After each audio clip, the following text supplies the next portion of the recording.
की अध्यक्षता कर रहे माननीय नेपालेश्वर बौद्ध जी जो उड़ीसा से हैं, मैं उनसे आग्रह करूंगा कि आज की धम्म वाचन करने की अनुमति प्रदान करें। आगे वेबिनार में जुड़े हुए सभी लोग को जय भीम, नमो बुद्धाय। आदरणीय नेपालेश्वर बौद्ध जी,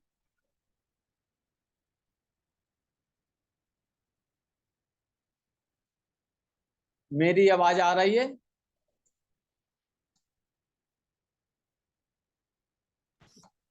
जय भीम नमो बुद्धाय जी। जी जी जी। सभी को मेरा जय भीम नमो बुद्धाय। आज का ये पावन बुद्ध और धम्म वाचन शुरुआत किया जाए। आपको अनुमति है सर? बहुत और बहुत बहुत बहुत धन्यवाद। प्रबोधनकार मान्यवर एलपी अमृत बौद्ध जी को बुलाया जाए। जी जी जी जी। जय भीम नमो बुद्धाय।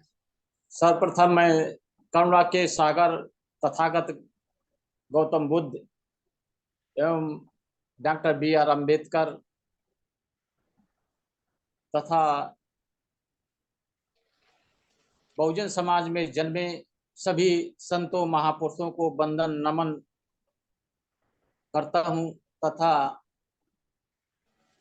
राष्ट्रीय बौद्ध महासभा के संस्थापक अध्यक्ष माननीय धर्म प्रकाश भारती जी एवं अध्यक्ष माननीय बादल सिंह बौद्ध जी, उत्तर प्रदेश प्रदेश अध्यक्ष माननीय राजा रमन आनंद बाबू जी तथा सभी प्रदेशों के जुड़े हुए सभी प्रदेशाध्यक्ष महासचिव को सभी को मेरा जय भीम, नमो बुद्धाय। आज का जो विषय है सयोज्य पर आधारित धर्म मिथ्या धर्म है।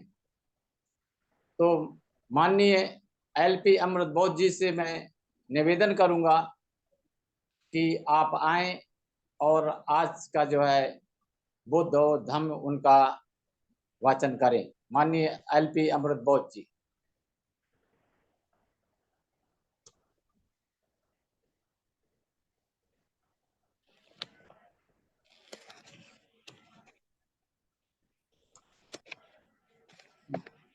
बाबूजी आवाज आ रही मेरी? खोल ले मासा, माइक खोल ले, माइक खोल ले। आवाज आ रही है? जी जी जी जी बाबूजी। महाकारुणिक सम्यक संबुद्ध तथागत बोधिसत्व विश्व रत्न डॉक्टर बाबा साहब अम्बेडकर जी के साथ बहुजन समाज में जन्मे सभी महापुरुषों को सादर सविनय विनम्र होकर नमन करता हूं। हमारी राष्ट्रीय बौद्ध महासभा संस्था के संस्थापक अध्यक्ष परम आदरणीय धर्म प्रकाश भारती साहब के साथ हमारे आदरणीय राष्ट्रीय अध्यक्ष इंजीनियर किशोर बौद्ध साहब के साथ पूरे भारत के सभी पदाधिकारियों को सादर सविनय विनम्र होकर नमन करता हूं। आज इस वेबिनार बुद्ध और उनके वाचन की अध्यक्षता कर रहे परम आदरणीय उड़ीसा के नेपालेश्वर बौद्ध साहब और संचालन कर रहे परम आदरणीय संतराम प्रजापति साहब के साथ पूरे भारत के जुड़े सभी सम्माननीय प्रबुद्ध साथियों को, बहनों को, भाइयों को, बेटों को, बेटियों को, सबको सादर नमन करता हूं। और मुझे वाचन की अनुमति मिल गई है आप सबसे। मैं वाचन प्रारंभ करता हूं। नमो बुद्धाय, नमो धम्माय, नमो संघाय।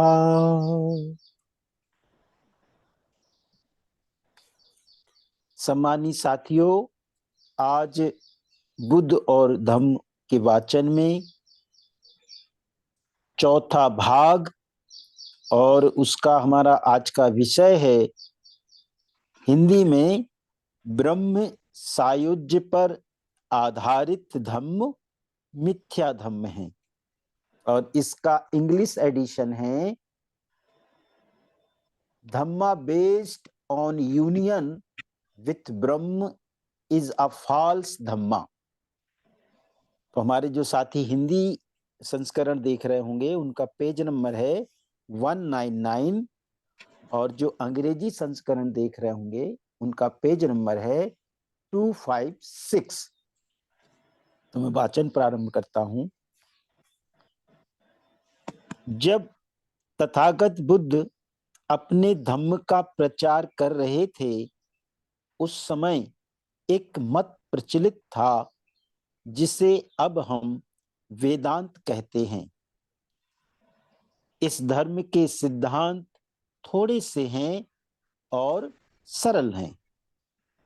इस विश्व की पृष्ठभूमि में एक सर्वव्यापक जीवन तत्व विद्यमान है जिसे हम ब्रह्म या ब्रह्मा कहते हैं। यह ब्रह्म एक वास्तविकता है। आत्मा और ब्रह्म में कोई अंतर नहीं है, दोनों एक ही हैं। जीवात्म और ब्रह्मात्मा को जो वास्तव में एक हैं, एक मान लेने से ही आदमी को मोक्ष लाभ हो सकता है। जीवात्मा और ब्रह्मात्मा की एकता तभी स्थापित हो सकती है जब इसका ज्ञान हो जाए कि ये दोनों एक हैं, और जीवात्मा तथा ब्रह्मात्मा की एकता का बोध प्राप्त करने के लिए संसार का त्याग आवश्यक है। यही सिद्धांत वेदांत कहलाते हैं। तथागत बुद्ध के मन में इस सिद्धांत के लिए कोई आदर नहीं था। उनको लगता था कि इसका आधार ही मिथ्या है, इसकी कुछ उपयोगिता नहीं है, और इसीलिए यह अपनाने योग्य नहीं है। इसे तथागत बुद्ध ने बासेट और भारद्वाज नामक दो तरुण ब्राह्मणों के साथ बातचीत से स्पष्ट किया है। तथागत बुद्ध ने बासेट और भारद्वाज दो तरुण ब्राह्मणों के साथ बातचीत करके इसको स्पष्ट किया है। तथागत बुद्ध का कहना था कि किसी बात की भी सत्य स्वीकार करने के लिए कोई ना कोई प्रमाण होना चाहिए। तथागत बुद्ध कहते हैं किसी भी बात को का सत्य स्वीकार करने के लिए कोई ना कोई प्रमाण होना चाहिए। प्रमाण दो तरह के होते हैं। पहला है प्रत्यक्ष प्रमाण और दूसरा है अनुमान प्रमाण। तथागत बुद्ध का सीधा प्रश्न था, क्या किसी को भी ब्रह्म का प्रत्यक्ष हुआ है? दूसरा प्रश्न है, क्या तुमने ब्रह्म को देखा है? तीसरा प्रश्न, क्या तुमने ब्रह्म से बातचीत की है? चौथा प्रश्न, क्या तुमने ब्रह्म को सूंघा है? तथागत बुद्ध ने 4 प्रश्न किए। नंबर 1 है, क्या किसी को भी ब्रह्म का प्रत्यक्ष हुआ है? नंबर 2, क्या तुमने ब्रह्म को देखा है? नंबर 3, क्या तुमने ब्रह्म से बातचीत की है? और नंबर 4, क्या तुमने ब्रह्म को सूंघा है?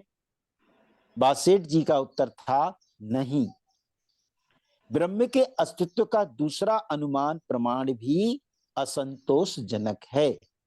तथागत बुद्ध का प्रश्न था, हम किस चीज के होने से ब्रह्म के होने का अनुमान लगाते हैं? इसका भी कोई उत्तर नहीं था। कुछ लोगों का कहना है कि अदृश्य वस्तु का भी अस्तित्व हो सकता है, इसीलिए वे कहते हैं कि अदृश्य होने पर भी ब्रह्म का अस्तित्व है। यह कथन तो एकदम नग्न कथन है। और यह कथन असंभव स्थापना के लिए हुआ है। लेकिन तर्क के लिए यह मान लेते हैं कि अदृश्य होने पर भी किसी वस्तु का अस्तित्व हो सकता है।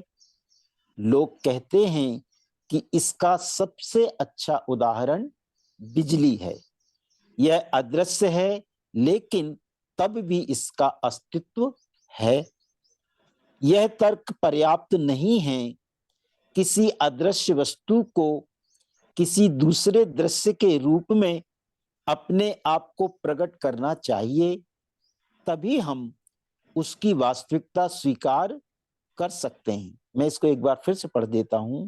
किसी अदृश्य वस्तु को किसी दूसरे के रूप में अपने आप को प्रकट करना चाहिए, तभी हम उसकी वास्तविकता स्वीकार कर सकते हैं।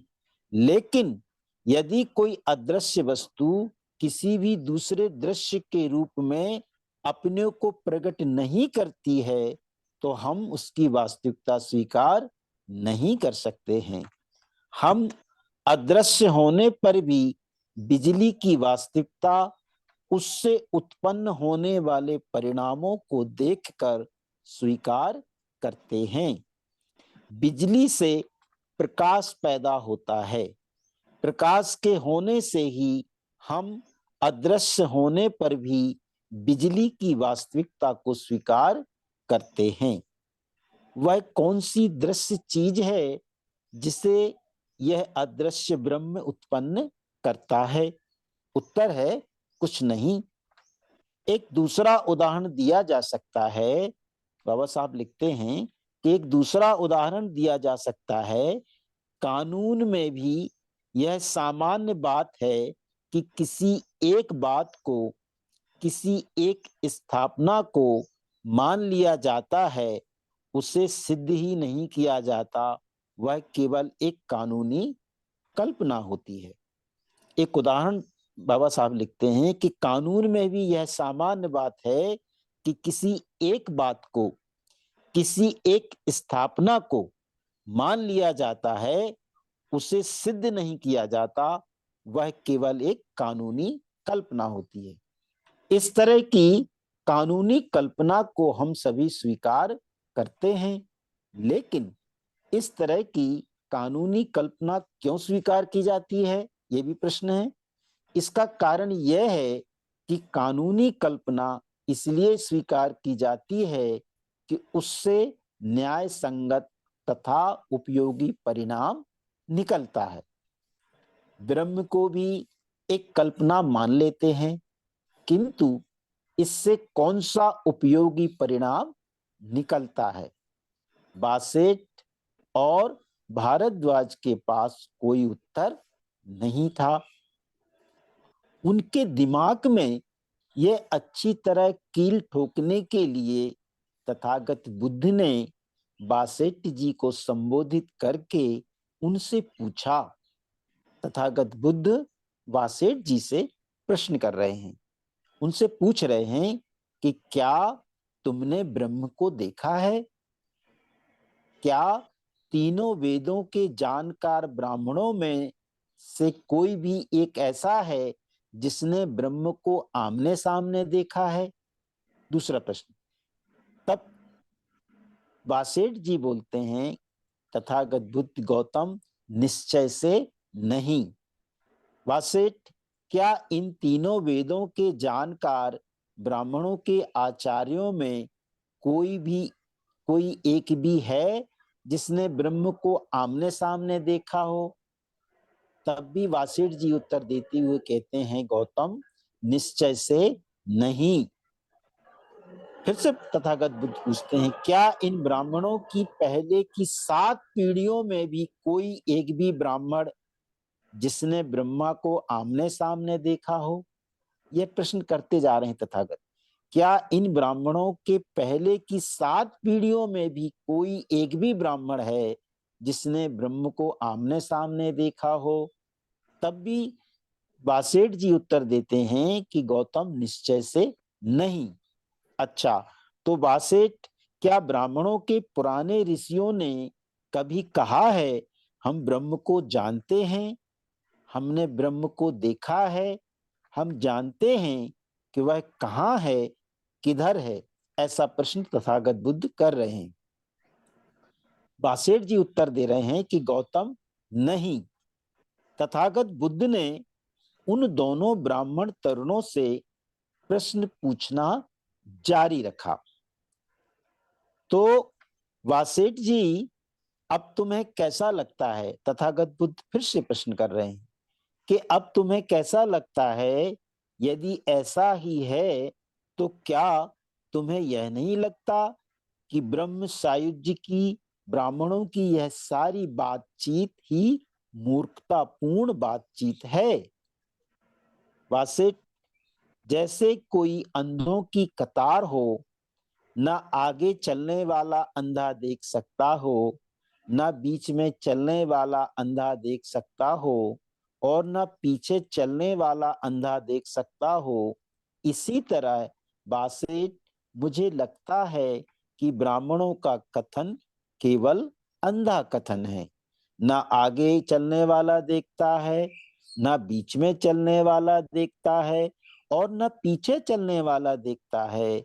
इन ब्राह्मणों की बातचीत केवल उपहासास्पद है, शब्द मात्र, जिनमें कोई भी सत्यता नहीं है।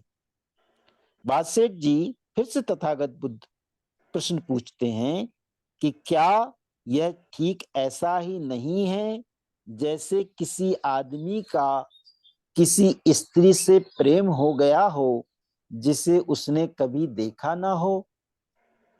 तब बासेठ जी तथागत बुद्ध को उत्तर देते हैं कि हाँ, यह तो ऐसा ही है। तथागत बुद्ध फिर से बासेठ जी से प्रश्न करते हैं कि अब तुम बताओ कि यह कैसा होगा जब लोग उस आदमी से पूछेंगे कि मित्र, तुम सारे प्रदेश की जिस सुंदरतम स्त्री से इतना प्रेम करने की बात करते हो वह कौन है? वह क्षत्रिय जाति से है, ब्राह्मण जाति से है, वैश्य जाति से है, अथवा शूद्र जाति से है? लेकिन जब उससे पूछा जाएगा, उसका उत्तर होगा नहीं। और जब लोग उससे पूछेंगे कि मित्र, तुम सारे देश की जिस सुंदरतम स्त्री से इतना प्रेम करने की बात करते हो उसका नाम क्या है, उसका गोत्र क्या है, वह लंबे कद की है, छोटे कद की है, मझले कद की है, क्या वह काले रंग की है, भूरे रंग की है, गेहुआ रंग की है, वह किस गांव, नगर या शहर में रहती है? लेकिन जब उससे ये प्रश्न पूछे जाएंगे उसका एक ही उत्तर होगा, नहीं। तथागत बुद्ध फिर से बासेठ जी से प्रश्न पूछते हैं, बासेठ, तुम्हें कैसा लगता है? क्या तुम्हें ऐसा नहीं लगता कि उस आदमी का कथन मूर्खतापूर्ण कथन है? वासेठ जी उत्तर देते हैं, दोनों ब्राह्मण तरुण बोले, गौतम, सचमुच यह ऐसा ही है। इसीलिए ब्रह्म यथार्थ नहीं है, और यदि कोई धर्म ब्रह्म आश्रित है तो वह व्यर्थ है। तथागत बुद्ध का दोनों तरुण ब्राह्मण भारद्वाज जी और बासेठ जी उत्तर देते हैं और कहते हैं कि गौतम, सचमुच यह ऐसा ही है जैसा आप सोचते हैं। इसीलिए ब्रह्म यथार्थ नहीं है, और यदि कोई धर्म ब्रह्म आश्रित है तो वह व्यर्थ है। यहाँ पर हमारा जो तीसरा विषय था वो समाप्त हो जाता है, पूर्ण हो जाता है। अब हम चौथे भाग के इस अगले विषय पर चलते हैं। इसका विषय है आत्मा में विश्वास अधम्म है। तथागत बुद्ध ने कहा कि जिस धर्म का सारा दारोमदार आत्मा पर है वह कल्पना आश्रित धर्म है। आज तक किसी ने भी ना तो आत्मा को देखा है और ना उससे बातचीत की है। आत्मा अज्ञात है, अदृश्य है। जो चीज वास्तव में है वह मन या चित्त है, आत्मा नहीं है। मन आत्मा से भिन्न है। तथागत बुद्ध ने कहा, आत्मा में विश्वास करना अनुपयोगी है।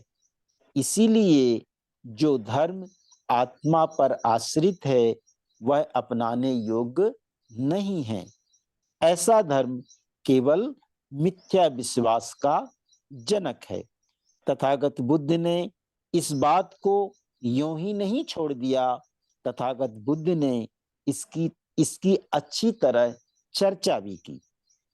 आत्मा में विश्वास भी ऐसी ही सामान्य बात है जैसी परमात्मा में विश्वास। डॉक्टर बाबा साहब अम्बेडकर लिखते हैं कि आत्मा में विश्वास भी वैसी ही सामान्य बात है जैसी परमात्मा में विश्वास। आत्मा में विश्वास रखना भी ब्राह्मणी धर्म का एक अंग था। ब्राह्मणी धर्म में रूह को आत्मा या आत्मन कहते हैं। ब्राह्मणी धर्म में आत्मा उस तत्व विशेष को कहा गया है जो शरीर से पृथक किंतु शरीर के ही भीतर जन्म के समय से लेकर लगातार वह तत्व बना रहता है। ब्राह्मणी धर्म में, एक बार फिर से मैं इसको पढ़ देता हूं, ब्राह्मणी धर्म में आत्मा उस तत्व विशेष को कहा गया है जो शरीर से पृथक किंतु शरीर के ही भीतर जन्म के समय से लेकर लगातार वह तत्व बना रहता है। आत्मा के विश्वास के साथ तत्संबंधी दूसरे विश्वास भी जुड़े हुए हैं। शरीर के साथ आत्मा का मरण नहीं होता। यह आत्मा दूसरे जन्म के समय दूसरे शरीर के साथ जन्म ग्रहण करती है। शरीर आत्मा का एक और अतिरिक्त परिधान है। ऐसा डॉक्टर बाबा साहब लिखते हैं कि शरीर आत्मा का एक और अतिरिक्त परिधान है। क्या तथागत बुद्ध आत्मा में विश्वास रखते थे? नहीं, एकदम नहीं। आत्मा के संबंध में उनका मत अनात्मवाद कहलाता है। यहाँ डॉक्टर बाबा साहब इतना बढ़िया लिख रहे हैं, तो लिख रहे हैं कि क्या तथागत बुद्ध आत्मा में विश्वास रखते थे? नहीं, एकदम नहीं।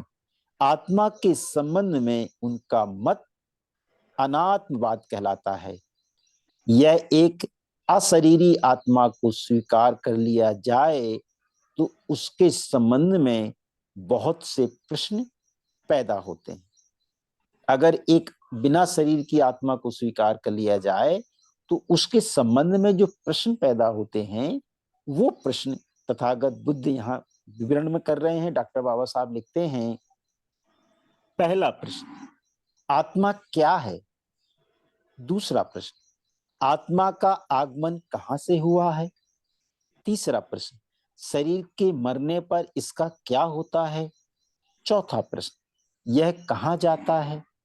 पांचवा प्रश्न, शरीर के ना रहने पर यह परलोक में कैसे रहता है? छठवां प्रश्न, वहां यह कब तक रहता है? जो लोग आत्मा के अस्तित्व के सिद्धांत के समर्थक थे, तथागत बुद्ध ने उनसे ऐसे प्रश्नों का उत्तर चाहा था। तथागत बुद्ध ने क्या क्या प्रश्न चाहे थे? तथागत बुद्ध के प्रश्न थे, आत्मा क्या है? पहला प्रश्न था आत्मा क्या है। दूसरा था आत्मा का आगमन कहां से हुआ है। तीसरा प्रश्न है शरीर के मरने पर इसका क्या होता है। चौथा प्रश्न है यह कहां जाती है। पांचवा प्रश्न है शरीर के ना रहने पर यह परलोक में कैसे रहती है। छठवां प्रश्न है वहां यह कब तक रहती है। जो लोग आत्मा के अस्तित्व के सिद्धांत के समर्थक थे, उनसे तथागत बुद्ध ने यह प्रश्नों के उत्तर चाहे। पहले तो उन्होंने अपने जरह करने के सामान्य क्रम में यह दिखाना चाहा कि आत्मा का विचार कितना गोल मटोल है। जो आत्मा के अस्तित्व में विश्वास रखते थे, उनसे तथागत बुद्ध ने जानना चाहा कि आत्मा का आकार कितना बड़ा या छोटा है। दूसरा प्रश्न, आत्मा की शक्ल कैसी है। आनंद स्थिविर को उन्होंने कहा था, आनंद, आत्मा के संबंध में लोगों के अनगिनत मत हैं। कोई कहते हैं कि आत्मा रूपी है और बड़ई है, सूक्ष्म है। दूसरों का कहना है कि आत्मा की शक्ल है, यह अनंत है और यह सूक्ष्म है। कुछ दूसरे जिनका कहना है कि यह निराकार है और अनंत है। तीन प्रकार की बातें यहाँ निकल के आई हैं। कुछ लोग कहते हैं कि आत्मा रूपी है और बड़ा सूक्ष्म है। दूसरे कहते हैं कि आत्मा की शक्ल है, यह अनंत है और यह सूक्ष्म है। तीसरे कुछ और कहते हैं कि आत्मा निराकार है और अनंत है।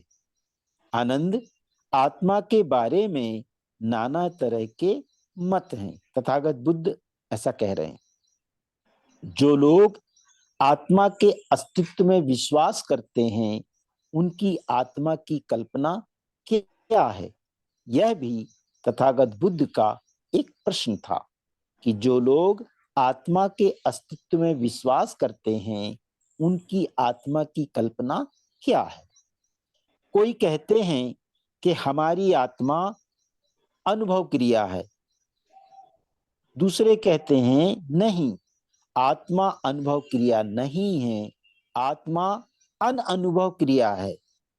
या फिर कोई कहते हैं कि मेरी आत्मा अनुभव क्रिया नहीं है, ना यह अनुभव क्रिया है, बल्कि मेरी आत्मा अनुभव करती है।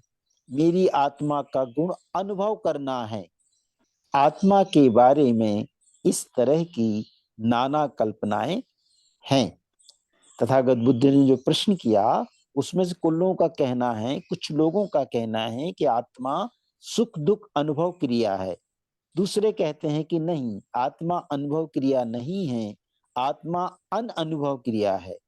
या फिर कोई कहते हैं कि मेरी आत्मा अनुभव क्रिया नहीं है, ना यह अनुभव क्रिया है, बल्कि मेरी आत्मा अनुभव करती है। मेरी आत्मा का गुण है अनुभव करना। इस प्रकार से आत्मा के बारे में नाना प्रकार की कल्पनाएं हैं। जो लोग आत्मा में विश्वास रखते हैं, उनसे तथागत बुद्ध ने यह भी पूछा है कि मरने के बाद आत्मा की क्या हालत होती है। तथागत बुद्ध ने यह भी प्रश्न पूछा है कि क्या मरने के बाद आत्मा देखी जा सकती है। उन्हें अनगिनत गोल मटोल जवाब मिले। क्या शरीर का नाश हो जाने पर आत्मा अपने आकार प्रकार को बनाए रखती है।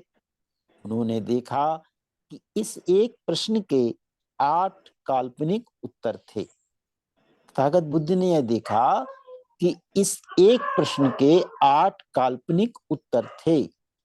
क्या आत्मा शरीर के साथ मर जाती है, इस पर भी अनगिनत कल्पनाएं दी गई।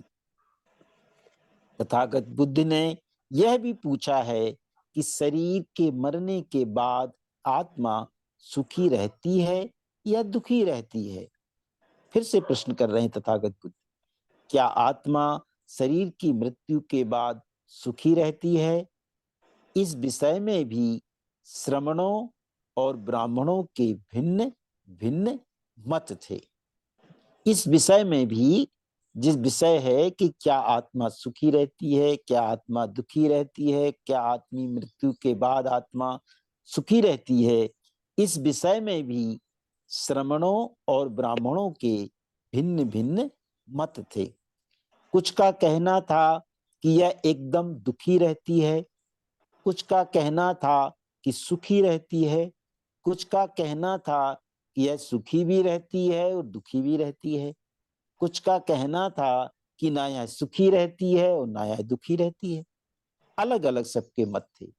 आत्मा के संबंध में इन सब मतों के बारे में तथागत बुद्ध का वही एक उत्तर था जो उन्होंने चुंद को दिया था। चुंद को उन्होंने कहा था कि हे चुंद, जो श्रमण या ब्राह्मण इन मतों में से कोई भी मत रखते हैं, मैं उनके पास जाता हूं और उनसे पूछता हूं, मित्र, क्या आपका यह कहना ठीक है?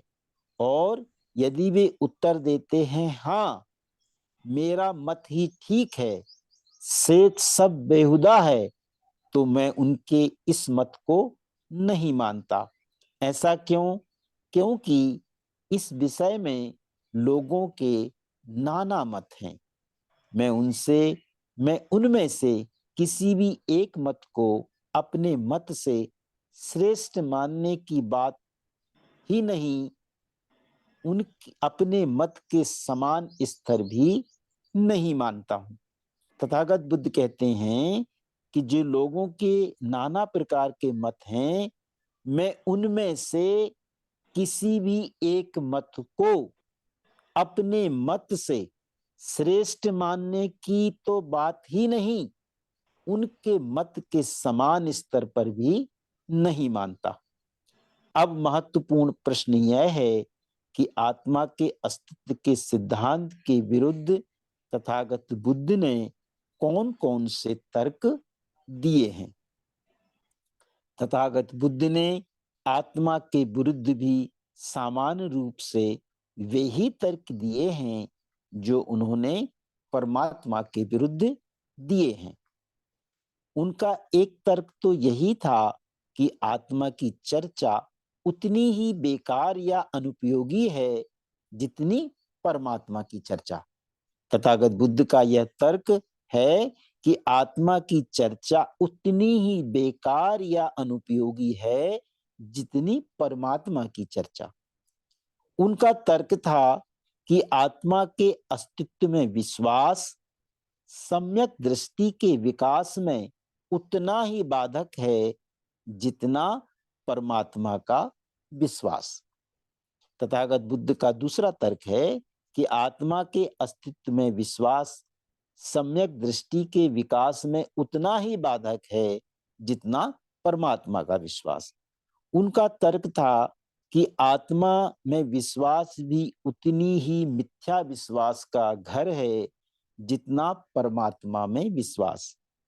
उनकी सम्मति में आत्मा में विश्वास करना परमात्मा में विश्वास करने की अपेक्षा भी अधिक खतरनाक था। तथागत बुद्ध कहते हैं, बाबा साहब लिखते हैं कि तथागत बुद्ध की सम्मति में आत्मा में विश्वास करना परमात्मा में विश्वास करने की अपेक्षा भी अधिक खतरनाक था, क्योंकि इससे इतना ही नहीं होता कि पुरोहितों का वर्ग पैदा हो जाता है, इससे इतना ही नहीं होता कि मिथ्या विश्वासों के जन्म का रास्ता खुल जाता है, बल्कि आत्मा के विश्वास के फलस्वरूप आदमी के जन्म से मरण तक उसके समस्त जीवन पर पुरोहित शाही का अधिकार हो जाता है। तथागत बुद्ध लिखते हैं कि यह इसलिए खतरनाक है क्योंकि इससे पुरोहित वर्ग पैदा होता है, और इतना ही नहीं, मिथ्या विश्वासों के जन्म का रास्ता खुल जाता है। और आगे लिखते हैं बाबा साहब कि आत्मा के विश्वास के फलस्वरूप आदमी के जन्म से मरण तक उसके समस्त जीवन पर पुरोहित शाही का अधिकार हो जाता है। इन्हीं सामान्य तर्कों के कारण कहा जाता है कि तथागत बुद्ध ने आत्मा के बारे में अपना कोई निश्चित मत अभिव्यक्त नहीं किया। कुछ दूसरे लोगों का कहना है कि तथागत बुद्ध ने आत्मा के सिद्धांत का खंडन नहीं किया। कुछ औरों ने कहा कि तथागत बुद्ध हमेशा इस प्रश्न से बचना चाहते थे ये लोगों के सामान्य तर्क हैं, जिन्होंने कहा कि तथागत बुद्ध आत्मा के बारे में अपना कोई निश्चित मत अभिव्यक्त नहीं करते। कुछ लोगों ने कहा कि तथागत बुद्ध आत्मा के सिद्धांत का खंडन नहीं करते। कुछ लोगों ने कहा कि तथागत बुद्ध हमेशा इस प्रश्न से बचना चाहते हैं। तो डॉक्टर बाबा साहब अम्बेडकर लिखते हैं, ये सभी मत एकदम गलत हैं, क्योंकि महाली को तथागत बुद्ध ने स्पष्ट रूप से निश्चित शब्दों में यह कहा था कि आत्मा नाम का कोई पदार्थ नहीं है। इसीलिए आत्मा के संबंध में तथागत बुद्ध का मत अनात्मवाद कहलाता है। आत्मा के विरुद्ध सामान्य तर्क के अतिरिक्त तथागत बुद्ध ने विशेष तर्क भी दिया है, जो कि उनके अनुसार आत्मा के सिद्धांत के लिए एकदम मारक तर्क है। आत्मा के अस्तित्व की स्थापना के मुकाबले में तथागत बुद्ध का अपना सिद्धांत था नाम रूप का सिद्धांत। आत्मा के अस्तित्व की स्थापना के मुकाबले में तथागत बुद्ध का अपना सिद्धांत था नाम रूप का सिद्धांत। यह नाम रूप का सिद्धांत विभज्यवाद द्वारा परीक्षण का परिणाम है। मानव व्यक्तित्व अथवा मानव के बड़े ही सूक्ष्म कठोर विश्लेषण का परिणाम है। यह एक बार फिर से मैं इसको पढ़ देता हूं। यह नाम रूप का सिद्धांत विभज्यवाद द्वारा परीक्षण का परिणाम है। मानव व्यक्तित्व अथवा मानव के बड़े ही सूक्ष्म कठोर विश्लेषण का परिणाम है। नाम रूप एक प्राणी का सामूहिक नाम है। तथागत बुद्ध के अनुसार हर प्राणी कुछ भौतिक तत्वों तथा कुछ मानसिक तत्वों के सम्मिश्रण का परिणाम है। वे भौतिक तथा मानसिक तत्व स्कंद कहलाते हैं। तथागत बुद्ध के अनुसार हर प्राणी कुछ भौतिक तत्वों तथा कुछ मानसिक तत्वों के सम्मिश्रण का परिणाम है। वे भौतिक तथा मानसिक तत्व स्कंद कहलाते हैं। रूप स्कंद मुख्य रूप से पृथ्वी, जल, वायु तथा अग्नि, इन चार भौतिक तत्वों का परिणाम है।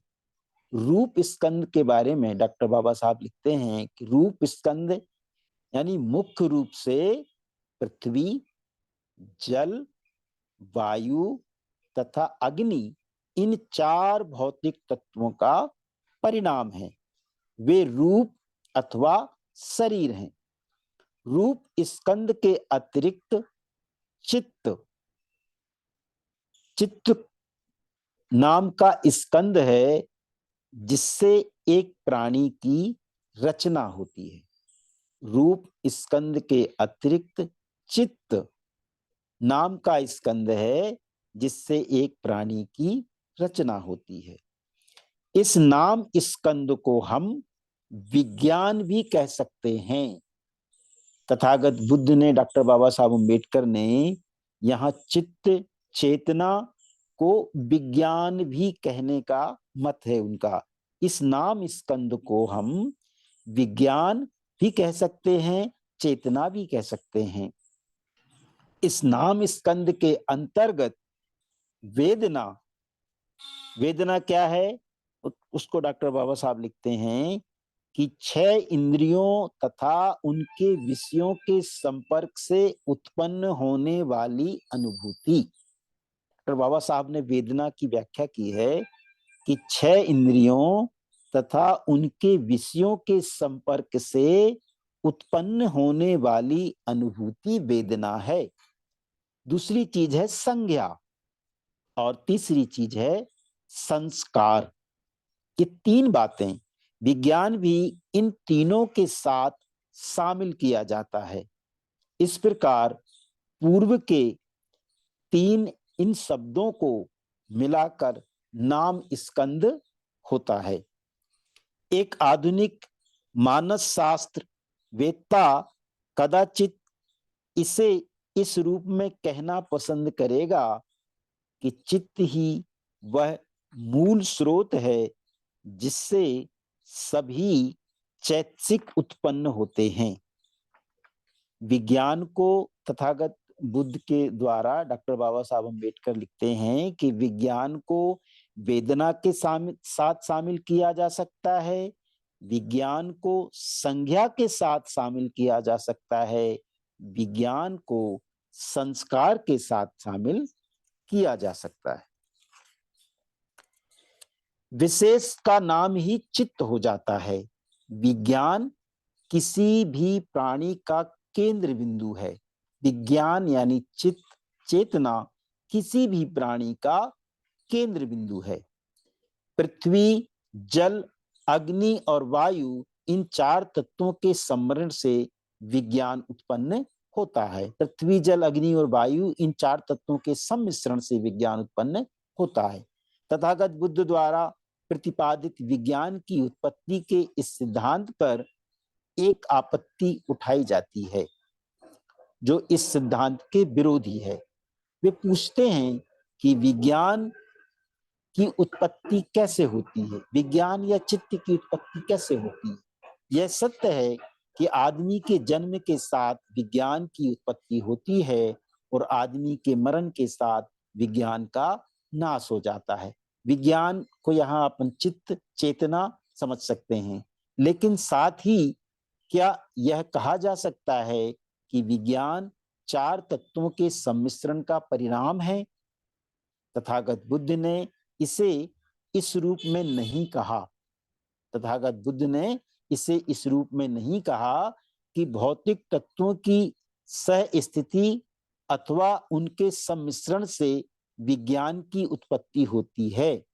तथागत बुद्ध ने इसे इस रूप में कहा कि जहां भी शरीर या रूप काय है वहां साथ साथ नाम काय भी रहता है।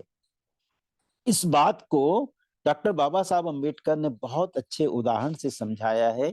हम सब समझने की इसकी कोशिश करेंगे। आधुनिक विज्ञान में एक उपमा लें। जहां जहां विद्युत क्षेत्र होता है यानी इलेक्ट्रिक फील्ड, वहां वहां उसके साथ आकर्षक क्षेत्र यानी कि मैग्नेटिक फील्ड रहता है।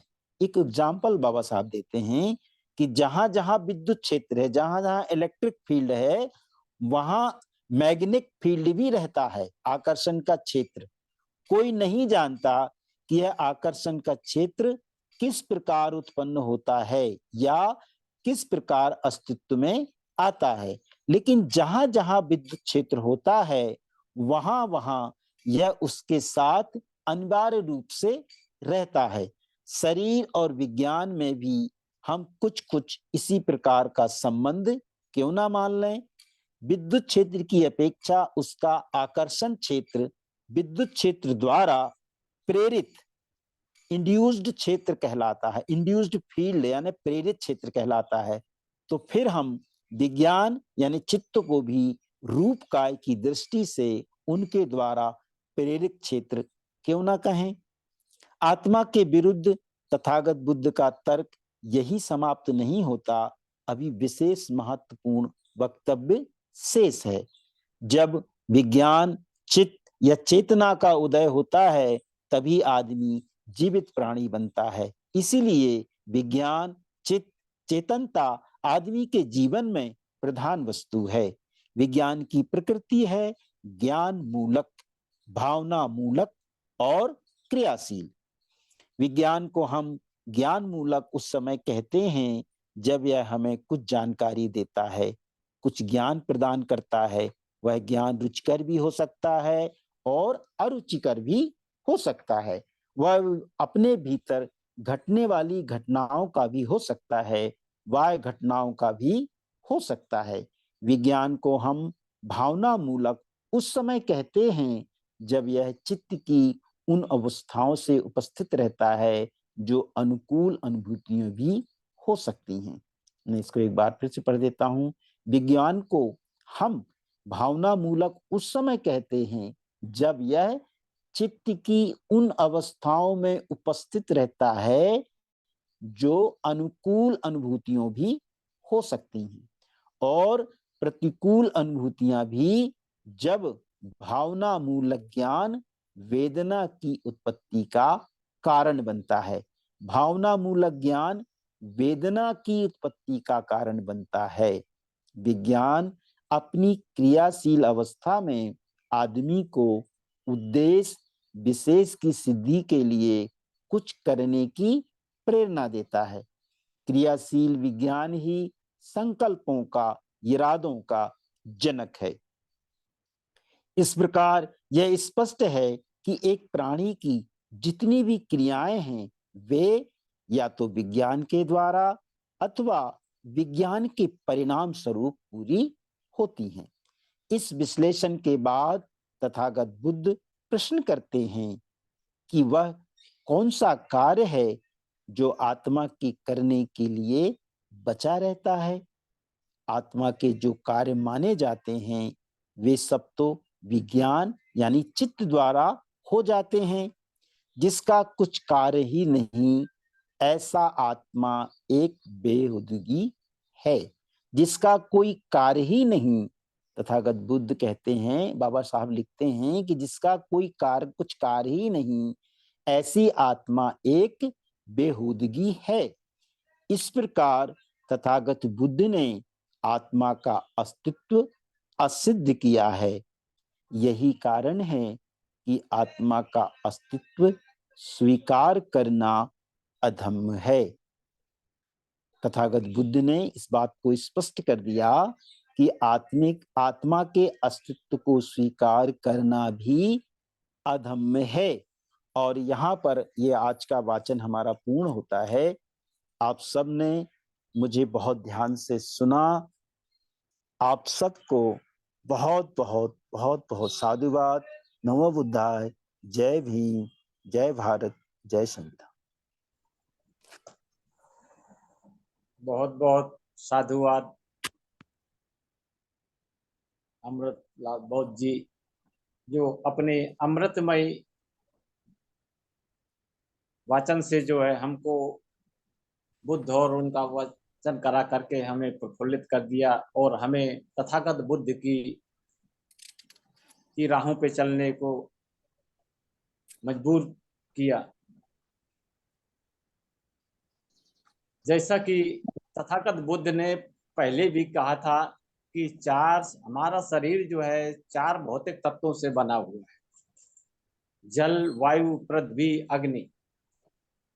लेकिन ब्राह्मणीकरण ने इसको अपनाने के चक्कर में आकाश को एक 5वां तत्व भी बना दिए, जो कि आकाश एक आवरण है,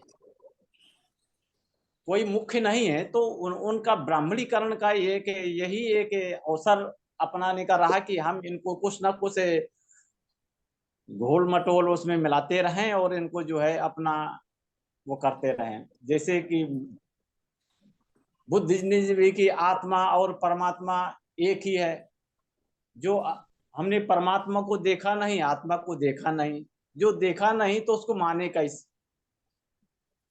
भाई तथागत बुद्ध ने कहा कि हमारा जो धम्म जो है एक मनुष्य के द्वारा मनुष्य के लिए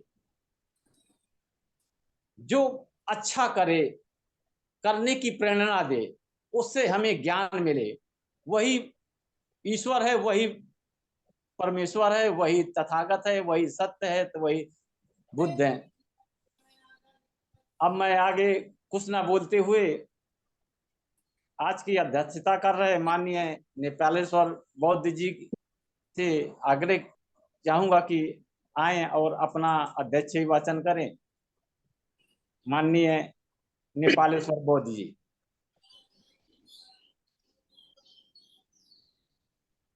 हेलो सर, आवाज आ रही है?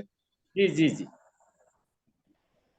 सभी को मेरा जय भीम, नमो बुद्धाय। सबसे पहले महाकारुणिक गौतम बुद्ध को नमन करते हुए Bodhisattva symbol of knowledge Baba Saheb doctor B R. Ambedkar को नमन करते हुए, बहुजन समाज में जन्मे सभी संतों गुरु को, गुरु माताओं को नमन करते हुए, राष्ट्रीय संस्था के संस्थापक परम आदरणीय धर्म प्रकाश भारती जी को नमन करते हुए, मान्यवर बादर सिंह बौद्ध जी को नमन करते हुए, राजाराम आनंद जी को नमन करते हुए, के बौद्ध जी को नमन करते हुए तथा उपस्थित महासचिव, सचिव, प्रदेश प्रभारी, प्रदेश अध्यक्ष और उपाध्यक्ष, सम्मानित साथी को नमन करते हुए, आज का प्रबोधनकार मान्यवर एलपी अमृत बौद्ध जी जो राष्ट्रीय सहायक आचार्य भी है, वो उनका नाम के पीछे जैसा अमृत है, वाणी और वचन में भी वैसा अमृत, इसीलिए उनको बहुत बहुत धन्यवाद करते हैं। और सफल संचालन के लिए संतराम प्रजापति जी जो ज्ञानी मानी पुरुष है, वो आज संचालन कर रहे हैं, इसलिए उनको भी धन्यवाद देते हैं। आज बुधवार जो हमारे ग्रंथ बुद्ध और उनका धम्म वाचन में जो साथी लोग आज जुड़े हैं, उनको भी सप्रेम जय भीम नमो बुद्धाय सर। आज का विषय बहुत बहुत बहुत महत्वपूर्ण विषय था। बाबा साहेब ने भगवान बुद्ध के ऊपर जो किताब लिखे हैं, उसका सारांश आज हमको देखने मिला है। उनका बाबा साहेब लिखते हैं, तीनों चीज जो धम्म, अधम्म और सद्धम्म, ये तीन इंपोर्टेंट पॉइंट है। जो पॉइंट अधम्म के बारे में आज दो बात आज चर्चा का विषय था। पहला ब्रह्म के बारे में वो दो ब्राह्मणी बालक से जो बातचीत किए हैं, ब्रह्मा और ब्रह्म, ये दोनों ये उनको क्रिटिसाइज किए हैं, ये बेकार का बात है, कोई भी ब्रह्मा या ब्रह्म नहीं है। सेकेंडली, आत्मा के बारे में बाबा साहेब ने बहुत ही सुंदर रूप से एग्जाम्पल देके जो बात बोले हैं, हमको जानकारी होना चाहिए। साथियों, हम कुछ उसका सारांश के बारे में, आवाज आ रही है सर? हेलो, सारांश के बारे में रखना चाहते हैं। परा प्राकृतिक दैवी चमत्कार पर विश्वास करना अधम्म है। बाबा साहेब लिखते हैं उनका बुद्ध और उनका धम्म में, परा प्रकृति संसार में बिना किसी कारण के कोई भी घटना या कार्य नहीं होता है। संसार में कोई भी घटना, चमत्कार नहीं होता है। दैवी चमत्कार का खंडन करने के पीछे बुद्ध के तीन हेतु है जो हेतुवाद कहलाते हैं। आदमी, सारांश है, आदमी बुद्धिमान बने, आदमी स्वतंत्र पूर्वक सत्य की खोज करे, मिथ्या विश्वास जो आदमी के खोज करने में प्रवृत्ति है, उसको समाप्त करके उसके जड़ को काट दे। ईश्वर में विश्वास अधम्म है। बाबा साहेब ने बुद्ध और उनका धम्म के बारे में उसका लिखित है। ईश्वर में विश्वास करना अधम्म है, ब्रह्मा मिलन में विश्वास अधम्म है, आत्मा पर विश्वास अधम्म है। ये सब आज चर्चा में आए थे। और आप पीएल अमृत जी इतना सरल और प्रांजल भाषा में हम लोग को जो समझाए हैं, डॉक्टर बाबा साहब का जो इच्छा प्रकट किए हैं इस किताब के माध्यम में, जो हम लोग को ये इंटरनेशनली फेमस किताब है, इसलिए हर एक भारत का जन जन तक ये किताब का सारांश ये किताब का जो बुद्धिज्म का जो सारांश है उसको पहुंचाना चाहिए। और उसका मकसद क्या है? बाबा साहब का मकसद था जो बुद्ध धर्म का भारत में प्रसार हो, संसार में मानवता का घर घर में पहुंचे, प्रचलन हो। वही उद्देश्य से ये किताब वो 5 साल उनका समय गवाकर ये महान किताब, ये ग्रंथ को हम लोग के पास दिए हैं। इसलिए मैं संस्थापक जी को इसलिए बधाई देता हूँ कि ये बार बार ये ग्रंथ को हम लोग बुधवार दिन में क्यों पढ़ाई जाता है। इसका मतलब है जन जन तक भारत में जो 140 करोड़ आदमी है उसको बुद्ध का जो विचारधारा है, उनका जो पंचशील है, उसका जो रियल धम्म है, उसके बारे में पहुंचाना जरूरी है। इसीलिए ये 4 बार, ये 5 बार चल रहा है। और हम लोग का कर्तव्य है, आरबीएम का कर्तव्य है। मैं अनुरोध करूंगा मेरे साथी सभी साथियों को जे ये बुद्ध और उनका धम्म वाचन जन जन तक पहुंचाए और बाबा साहब का जो अधूरा सपना था उसको पूरा करें। बाबा साहब का पहला सपना था जे भारत को बुद्धमय करना।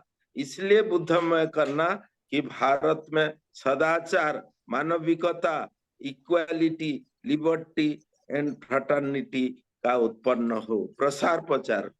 इसलिए ये महान ग्रंथ को हमको हर एक आदमी को पहुंचाना है, छोटा छोटा किताब करके, नोट्स बुक करके उसको जन जन तक पहुंचाना है। इसलिए हम हमारा संस्थापक जी को धन्यवाद करते हैं। ये हर एक बुधवार को बुद्ध और उनका धम्म के बारे में हमको जो शिक्षा देते हैं, जरिया में हमको जो बनाते हैं, आदमी को आदमी जैसा बनाते हैं, सद्धम्म से ले जाते हैं। इसलिए हम संस्थापक जी को कोटि कोटि नमन करते हैं। ऐसा ग्रंथ बाबा साहब के जो परम महान ग्रंथ वो भारत में पहुंचाना उनका मकसद है। इसलिए मेरे बात को आप ध्यान में सुने और सभी को, उपस्थित जनों को, सम्मानित जनों को मैं जय भीम, नमस्कार और नमो बुद्धाय करते हैं।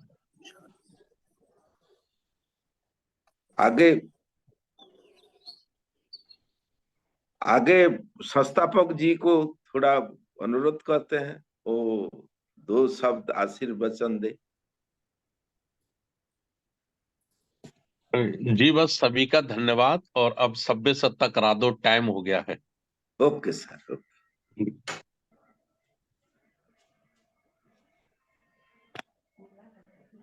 सभ्य सत्ता के लिए संचालक जी सभ्य सत्ता के लिए प्रारंभ करें। सुखी भवन्तु सत्ता सुखी भवन्तु सुखी भवन्तु दुख पाके सत्ता चाके नमो वज्रांगली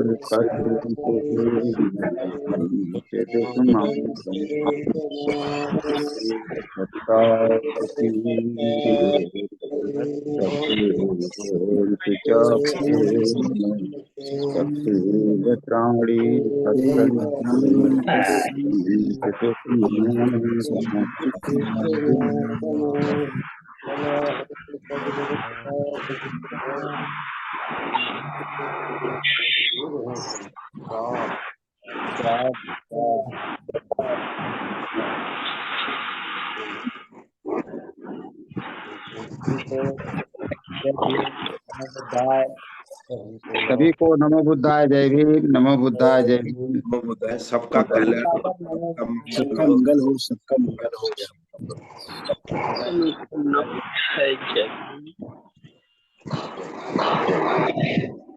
सभी को नमो बुद्धाय जय भीम।